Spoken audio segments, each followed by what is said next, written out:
4, 1, 2. I joke, it's alright.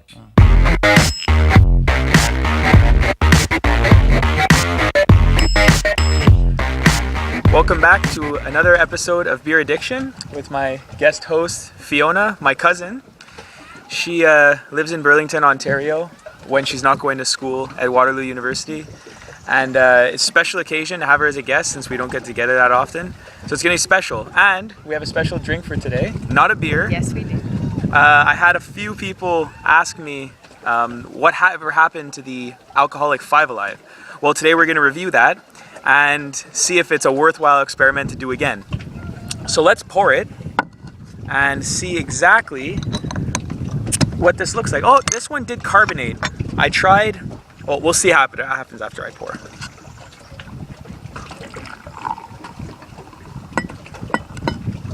Wow. That's really carbonated. So yes, this one definitely did carbonate. I opened another bottle, which was absolutely flat.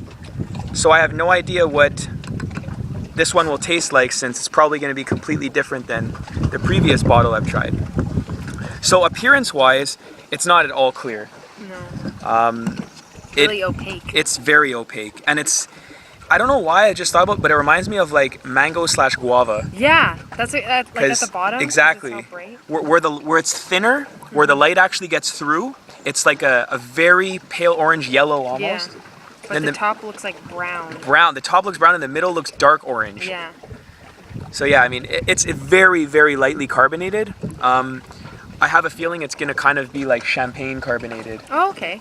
Or maybe even lighter than that, because you could just see, all we see is a little bit of carbonation forming on top and on the sides, but not very. But when you poured it, it dissipated really quickly. The head went away immediately. Yeah. Well, head. I don't know if you can call this a head. What do you think the percentage on this is, if you had to guess? 7? It actually is more around 15, I think. Wow. So this is more of a liqueur. That's dangerous. Oh yeah, it's dangerous. Like that's alcoholic 5 Alive. You expect that to be dangerous. So let's go in for a smell. It smells like 5 Alive. Smells like 5 Alive and alcohol. Like It does. that's the only. There's definitely almost like a yeasty zing to it, but it's definitely like 5 Alive with a kick. 5 Alive with a kick, exactly. It's a champagne. It's very familiar to like an unfruity, like a dry champagne, but fruity champagne almost. Yeah. Yeah, I don't get anything else besides that. It's really just I totally smell champagne now that you said that. Yeah. That's really accurate. Yeah, it really comes through. Okay, so let's go in for a taste.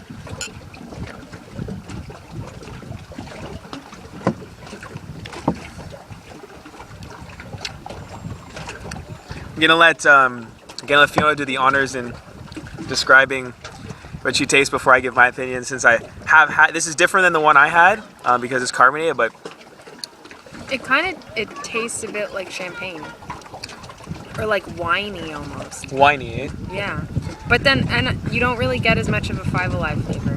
No, the 5 Alive comes through in the smell a lot more.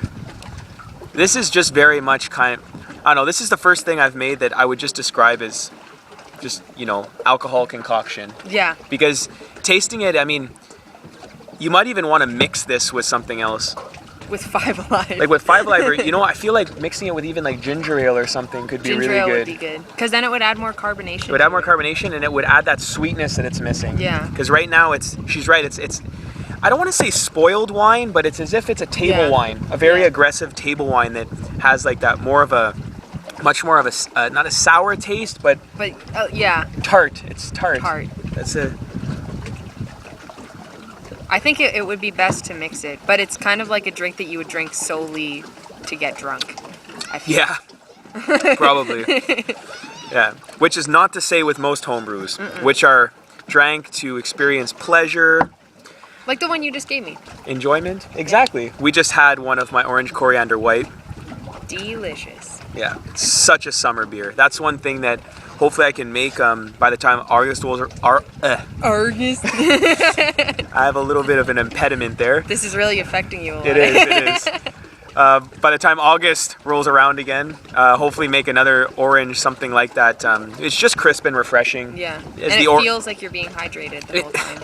It's a great way of putting it. That should be a beer advertisement right there. Hydration. That's a good name for the beer. It's called Orange Hydrate. that. Ooh. That would sell. If you're stupid.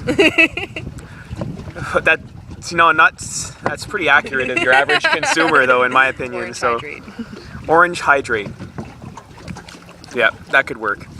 Anyhow, so overall, let's say on a scale of 1 to 5, what would you give this? Taste? Or on overall? Well, we can go one by one, but let's, give an overall and then say what your favorite aspect is. I think I'd give it like a 2.7. Yeah, I was thinking a 2 as well, because it's Like really just below 3. yeah, It's not quite a 3. yeah. But the smell's really nice. The smell, yeah, the smell is nice. I honestly, I really like the color of it. Yeah.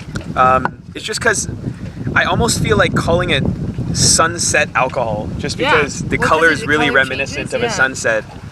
And yeah, so overall, I mean, there's definitely some adjustments that I want to make to this when I do it again.